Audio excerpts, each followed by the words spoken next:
When I make videos talking about the Manosphere, like I did earlier, I already had to hide a bunch of people from my channel.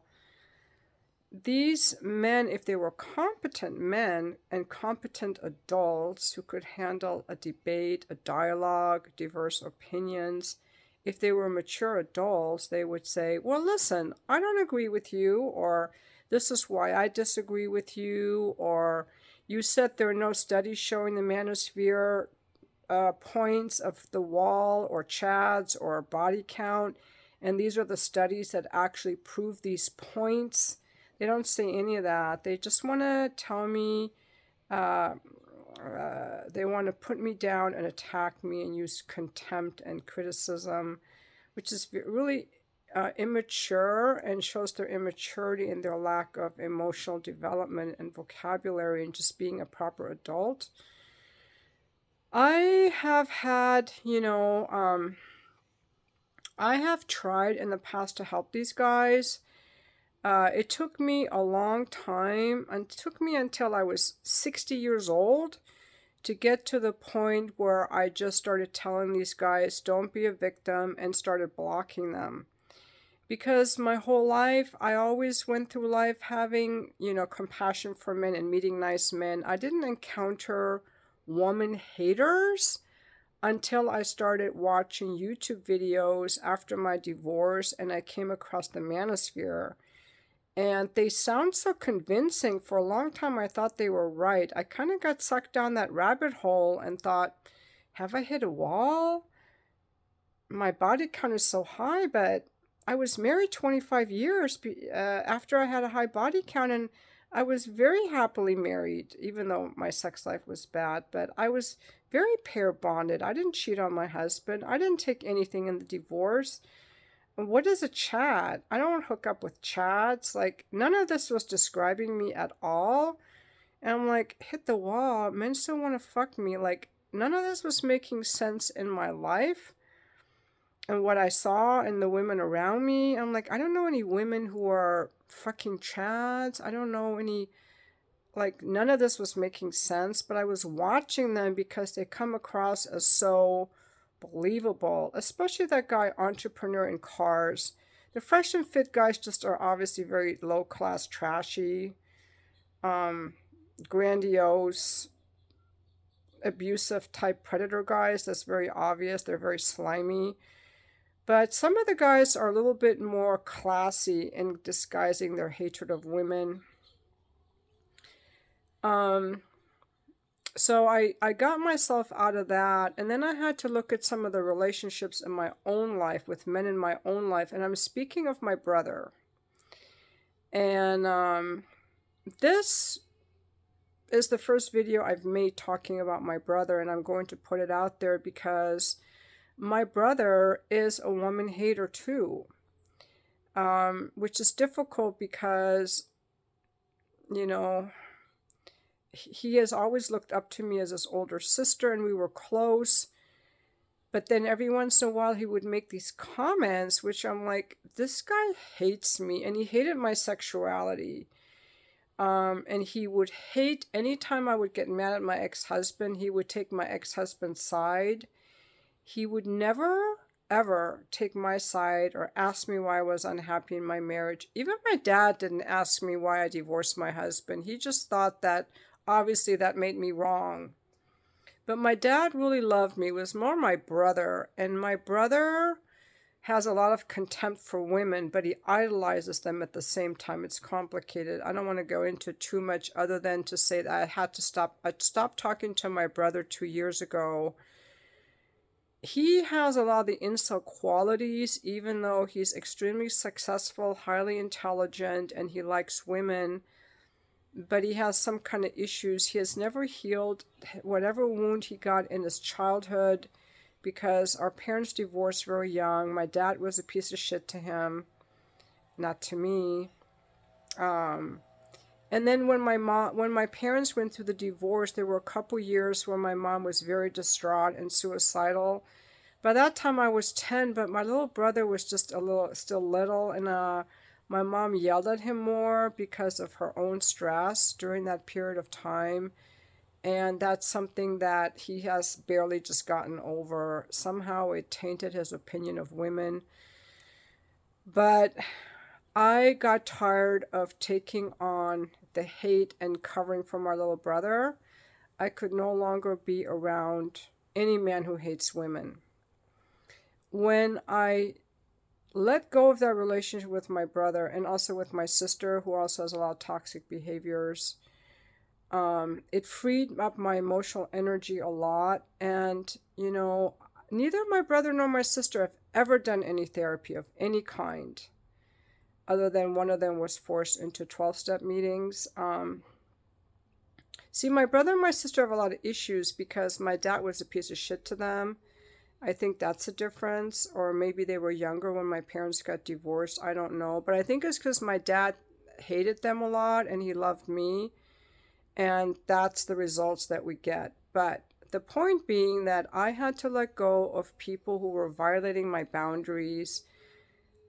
My sister has issues with men that I could no longer listen. They're constantly complaining to me. I spent over 20 years listening to her complain, acting like a victim when I realized she was causing all of her own drama. I had to cut these people out of my life. And in my brother, when I see a wounded man, I always saw my little brother in him. That's what I want to say. And when I see my little brother in these men, I want to help them.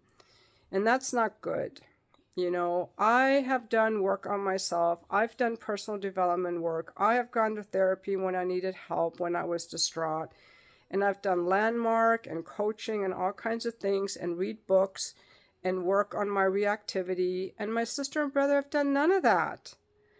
And I got tired of being like, I'm not going to hold space for your wounds. You have to do your own healing, and then we can be in a relationship. I will not be, and I don't hate them. I haven't blocked them. But I will not be in relationship or deal with people because I can't change them. I can't heal them. I also have offered coaching to these guys. I've been nice to them in the comments, but they don't change. You cannot change. I cannot change people. Nobody can change people. The only way that these woman haters can change people like my brother or like the incels, they have to do some deep therapy and look at their wounds and break down those walls that make them hate women. And I will no longer bear the brunt of people want to come at me with hatred, because I always would think, well, if I could just say the right thing. That's kind of manipulative of me, isn't it? And it was just ignorant. If I could just say the right thing to get through to them, then they would realize that women are great. It doesn't work that way. So now what I do is I just mute them. Like, you lost your privileges, sir. You do not treat me with respect. You lost your privileges. Same way with the guys who want to be my sugar daddies. If you don't approach me from the very first conversation with respect, I just get rid of you. I learned that I cannot love someone into loving. I cannot love someone into changing. I tried to love my husband into changing. I tried to love and understand my sister into changing. I tried to love my brother into changing. And I just got tired of trying to love people into changing because they won't. And then I'm the bad guy because I don't love them enough. A lot of that stuff, that part of me comes from seeing my mom, who was codependent and went through her life always trying to figure out how she could love people more. It's called a one-down position of how can I get you to love me? It's like a love-dependent kind of thing. And now I'm like, you're an adult. Act like an adult, because I'm going to show up for you. But I'm not going to show up for anyone who is unhealed and bringing me their baggage. And it took me until I'm 60 years old to get to this point. I just got tired of trying to love people into changing and being whole. When I divorced my husband, I didn't have anyone lined up. There was no one waiting in the wings. There's no monkey branching. That's another bullshit thing they say. I didn't monkey branch. I decided that I would rather be alone than be with him. I decided I would rather be alone than be with him, and I left him to be more and to feel more and to keep growing. And I'm just a lot happier without a guy who's constantly dragging me down. The other thing I decided when I divorced my husband was I will never ever again be with a man who is afraid of my feelings or who doesn't care how I feel. And that's what I look for with people who want to be in my life. I had carved out exceptions for my brother and my sister, but a couple years ago, out of my own healing journey and out of respect for myself, I gave them a boundary, of respecting me. And in the case of my sister, all she has to do is go through some therapy. She's actually like a fun person, but her constant need to create drama and chaos and gossip and seeking attention was just really detrimental to my energy. It was really dragging me down. In the case of my brother, he did a couple things, so I was like, that's not okay. I really would like you to apologize. But he won't. My brother has never, ever apologized. That's why I make videos about be careful of people who cannot apologize. I can apologize. I do it. I've done it many times. I don't have to do it that often anymore, but sometimes I have to apologize. My brother has never ever apologized. He gets in these pouty attitudes where he doesn't want to speak to certain family members, and then I have been the peacemaker every time. I've been the peacemaker because I'm always the one in the family that everyone got along with. That was our whole dynamic. And I could be the peacemaker, and it wasn't like it happened a lot, but I was able to do it because I had a good relationship with everyone in my family, and I was the stable one, believe it or not. And I would have to convince these people to apologize to my brother, even though he was at fault. And I was able to convince them, which in hindsight was not right. I was kind of gaslighting them or convincing them. But they did, and now both of these people get along with my brother, but he would never apologize. And a couple times when my sister apologized to him, he said, well, I don't believe her. That's not a sincere apology. She's just saying that so that I'll talk to her again. Like that. And he's probably right, you know? But he has never apologized, so I know he won't. All he has to do is say, I'm sorry that I spoke to you this way or said these things about you, and we could get along, but he won't. There's more about him. He's just very negative. He's one of those very intelligent people, and he likes to go on into his politics, and he knows a lot. He's very intelligent. He used to work on Wall Street as a lawyer, this guy, my brother. So I have some very smart people in my family, even though I don't feel like I'm that smart, but maybe I am. But my brother would always get A's in calculus in high school. He never even studied. I took pre-calc in high school and I had to study my ass off. I think I had a D or a C. My brother didn't even study. He would get A's on all the classes, all the math. And then when he took his SAT, I guess he was out drinking all night the night before. He scored so high, he ended up going to one of the best law schools in the country. I'm telling you, the guy is just super smart, but he has this what's holding him back in life is he hasn't dealt with his childhood trauma, And I refuse to hold space for people. They used to say family is like blood. Sometimes family is like poison. I will not let any family bring me down, any man bring me down. I would rather just be alone. And, some people will just bring you down. I can't love them into being healthy. I can't love them into being respectful. I can't love them into seeing the errors of their ways. And that's the same for these Manosphere guys, coming back to the point of this video, is that I can't love them into opening their hearts or seeing a different possibility. All I can do is not subject myself to their trauma that they want to dump on me by telling me, whatever. If you could read some of the comments before I get a chance to mute these morons, you'll see what I'm talking about. And it gives me great pleasure. I get so much pleasure. I I get so much sheer joy and pleasure in muting these guys. I don't even reply anymore. I don't have to, I don't know, I no longer feel the need to defend myself. Like some guys like, well, no one likes women over 50, or, oh, you're so triggered, or you're so old. And I'm like, mute. And it's a thing called hide user from channel. And I just click that and I feel such a delight. Like, you're muted. And that's good. I get to just mute these guys. Like, you lost the privileges of talking to me. You can't behave yourself. And that's where I got to in this life. And that's why these Manosphere guys don't like older women.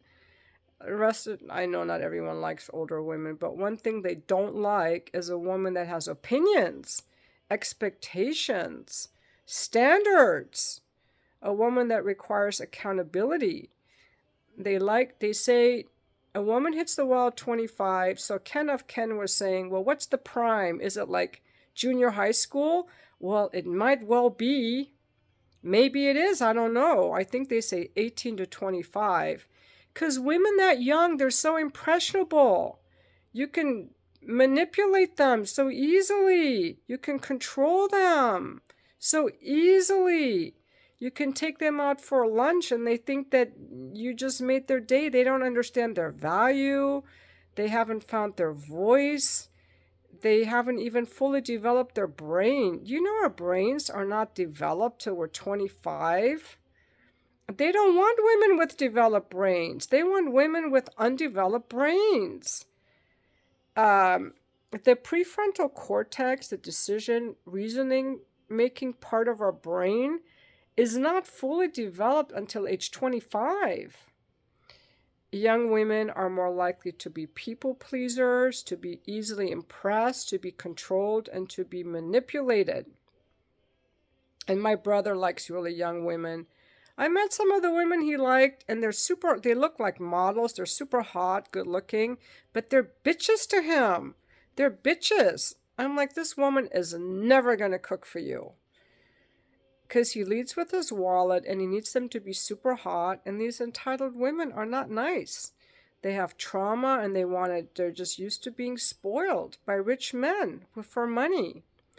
So they're not forced to develop maturely. And some of these women have kids that see a revolving door of men. Bless those kids' hearts. I told them, if you date a damsel in distress, you're going to have a distressed damsel. He's like, no, I can change them. They're young. I can change them. That's a savior complex. Like I said, my brother has daddy issues, and my mom, bless her heart, has spent the last 30 years of her life trying to beg for his forgiveness, healing her relationship with him, and now she's almost 90 and she's finally accomplished it. But only with her. See, until he does the trauma work, it hasn't made one difference in his relationship with me or my sister or a love life. He's still never been married. He's always wanted kids. He still has no kids. He's never been married. So my mom, I kept telling my mom, who's a, bless her heart, codependent woman, people pleaser. When she divorced my dad, she never got remarried, thank God. So she's been single 55 years, celibate and no man. Because she was like, I'm just done with men after your dad. I'm not doing this again. And she just turned her life to her spiritual practice and her children.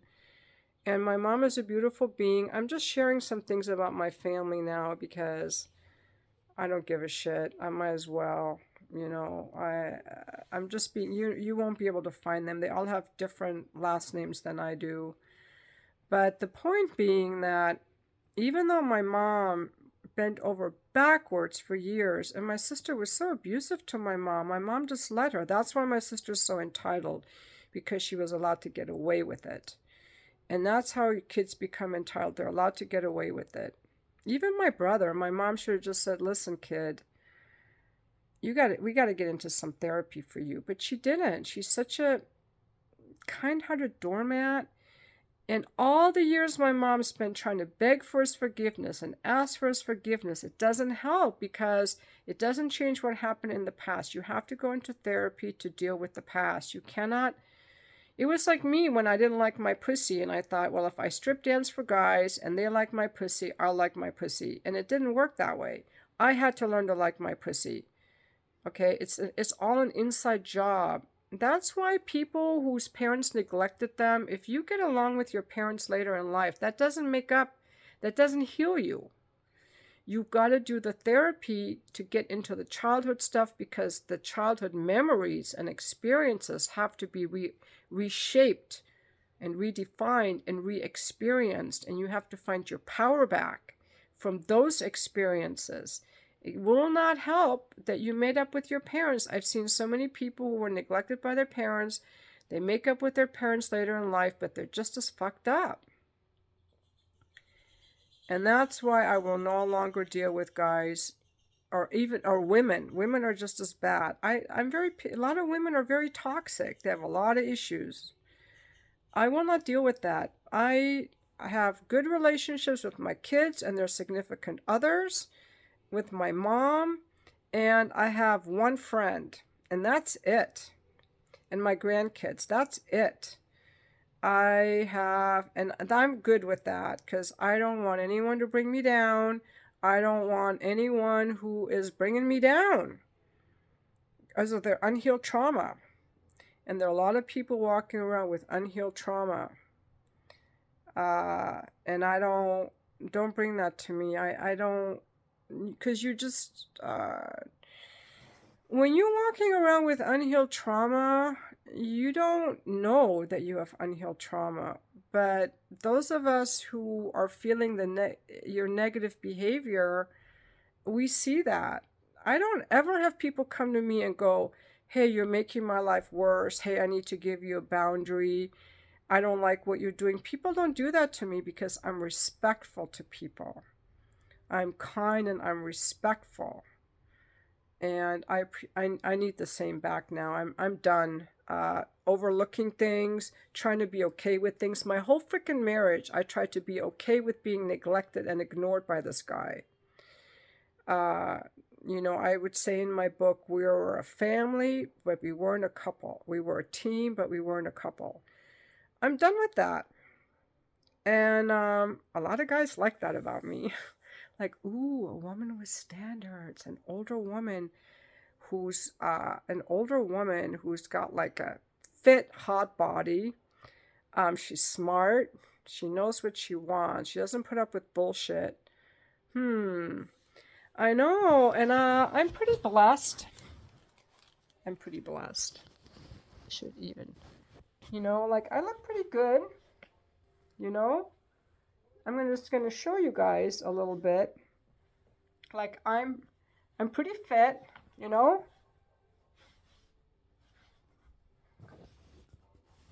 Let's do it this way.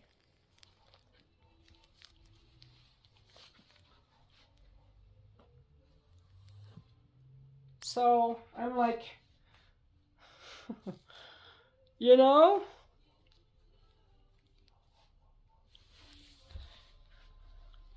I got the biceps, I got everything going.